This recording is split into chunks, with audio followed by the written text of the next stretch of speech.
2024-2025 సంవత్సరానికి గాను Telangana vote on account budget ను ఉప ముఖ్యమంత్రి భట్టి విక్రమార్క శాసనసభలో ప్రవేశపెట్టారు. మొత్తం బడ్జెట్ 2,75,891 కోట్లుగా తెలిపారు. అందులో రెవెన్యూ వ్యయం 2,178 కోట్లు కాగా మూలధన వ్యయం 29,669 కోట్లు ఉందని తెలిపారు.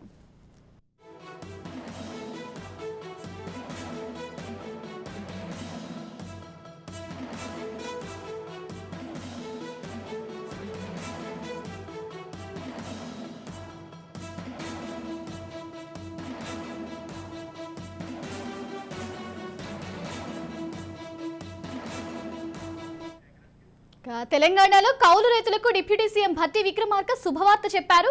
రైతులకి పెట్టుబడి సాయం కింద ప్రభుత్వం అందిస్తున్న రైతు భరోసా పథకాన్ని కౌలు రైతులకు కూడా ఇస్తామని ప్రకటించారు.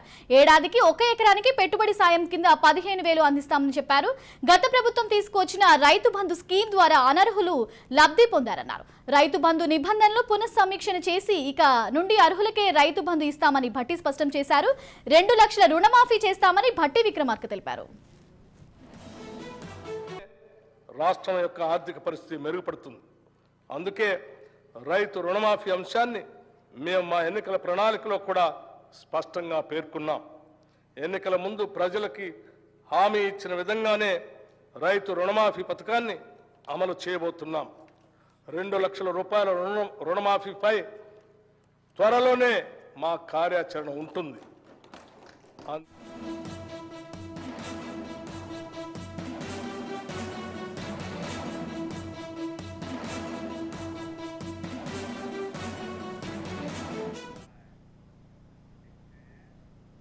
తెలంగాణ బడ్జెట్ సమావేశాల్లో ఇళ్లు లేని వారికి కాంగ్రెస్ సర్కార్ తీపి కబురు చెప్పింది. ఇళ్లు లేని వారికి ఇంటి స్థలం ఉన్న వారికి ఇంటి నిర్మాణానికి 5 లక్షల రూపాయల సాయం అందించడానికి అవసరమైన కార్యాచరణ మొదలు పెడుతున్నట్లు ప్రకటించింది. ప్రధానమంత్రి ఆవాస్ యోజన పథకం కింద పొందగలిగే నిధులను గత ప్రభుత్వం వినియోగించుకోలేకపోయింది.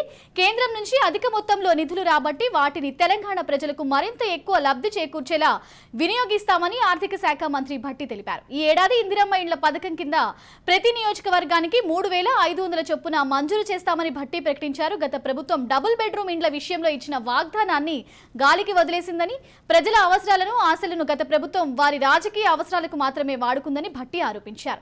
ఈ పథకానికి బడ్జెట్లో 7,740 కోట్ల రూపాయలను ప్రభుత్వం ప్రతిపాదించింది. లాభసాటిగా ఉంటేనే రాష్ట్రం యొక్క ఆర్థిక పరిస్థితి మెరుగుపడుతుంది. అందుకే రైతు రుణమాఫీ అంశాన్ని మేము మా ఎన్నికల ప్రణాళికలో కూడా స్పష్టంగా పేర్కొన్నాం. ఎన్నికల ముందు ప్రజలకి హామీ ఇచ్చిన విధంగానే రైతు రుణమాఫీ పథకాన్ని అమలు చేయబోతున్నాం.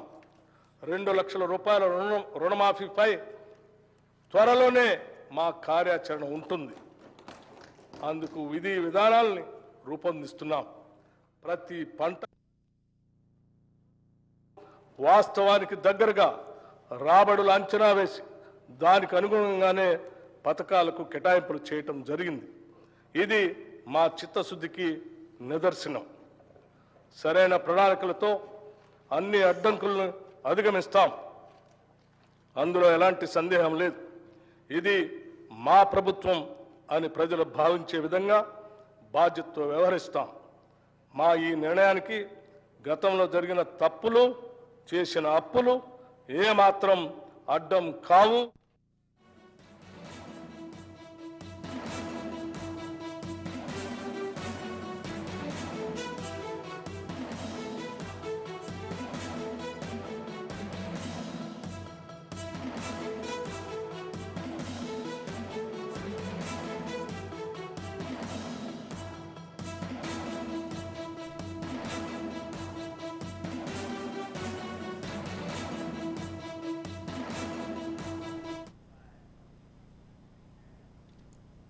రెండు 2024-2025 సంవత్సరానికి గాను Telangana vote on account budget ను ఉప ముఖ్యమంత్రి భట్టి విక్రమార్క శాసనసభలో ప్రవేశపెట్టారు. మొత్తం బడ్జెట్ 2,75,891 కోట్లుగా తెలిపారు. అందులో రెవెన్యూ వ్యయం 2,178 కోట్లు కాగా మూలధన వ్యయం 29,669 కోట్లు ఉందని తెలిపారు. ఓవరాల్ గా ఇదే అంశానికి సంబంధించి మరింత సమాచారం మా ప్రతినిధి విక్రాంత్ లైవ్ ద్వారా అందిస్తారు. విక్రాంత్, చెప్పడానికి చూసుకుంటే భట్టి విక్రమార్క ప్రవేశపెట్టిన బడ్జెట్ కి సంబంధించి డీటెయిల్స్ ఏంటి?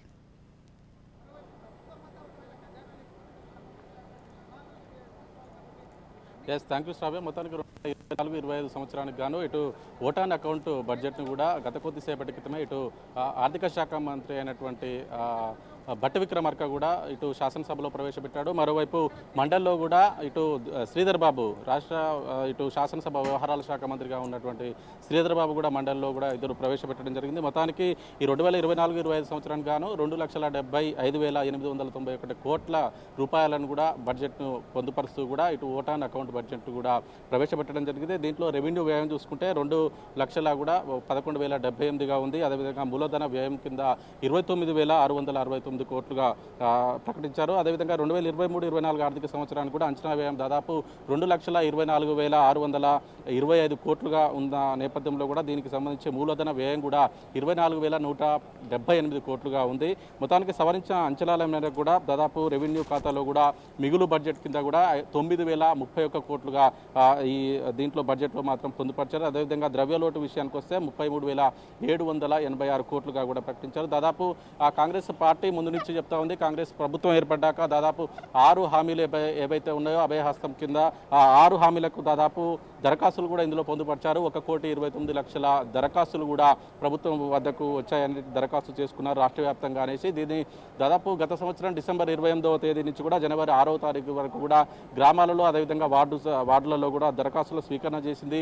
ఈ బడ్జెట్లో కూడా ఈ 6 హామీల పథకాల అమలుకు కూడా దాదాపు 6 హామీలకు సంబంధించి కూడా 53,000 కోట్ల 196 కోట్లు అంటే దాదాపు 54 కోట్లు ఈ కేవలం ఈ 6 హామీలకు సంబంధించి 54,000 కోట్లు కూడా దీనికి ఈ బడ్జెట్లో కేటాయించారని చెప్పుకోవచ్చు. ఈ 6 హామీల పథకానికి సంబంధించి కూడా ఇప్పటికే ఉచిత బస్సు ప్రయాణం కావచ్చు మహిళలకు, అదేవిధంగా ఆరోగ్యశ్రీ కింద 5 లక్షల నుంచి 10 లక్షలకు పెంపు కావచ్చు, అదేవిధంగా 500 రూపాయలకే గ్యాస్ సిలిండర్ కావచ్చు, అదేవిధంగా ప్రతి ఆడబిడ్డకు 2,500 పథకం కావచ్చు, అదేవిధంగా ఉచిత విద్యుత్ కింద 200 యూనిట్ల ఉచిత విద్యుత్ కావచ్చు, వీటన్నిటికి సంబంధించి గృహజ్యోతికి సంబంధించి కావచ్చు, వీటన్నిటికి సంబంధించి ఈ 6 హామీలకు సంబంధించి కూడా 54,000 కోట్లు కూడా దీంట్లో కేటాయించిందని చెప్పుకోవాలి. వాస్తవానికి ఇది ఓటాన్ అకౌంట్గా మనం పరిగణించాల్సి ఉంటుంది. దాదాపు శాశ్వత బడ్జెట్ కాని నేపథ్యంలో కూడా ఈ 54,000 కోట్లు ఈ పథకాలకు సరిపోతాయి, 6 పథకాల కంటే సరిపోవని చెప్పుకోవాల్సి ఉంటుంది. కానీ ఇది కేవలం ఓటాన్ అకౌంట్గా పరిగణించాల్సి ఉంటున్న నేపథ్యంలో కూడా రేపు పార్లమెంట్ ఎన్నికలు ఉన్న నేపథ్యంలో కూడా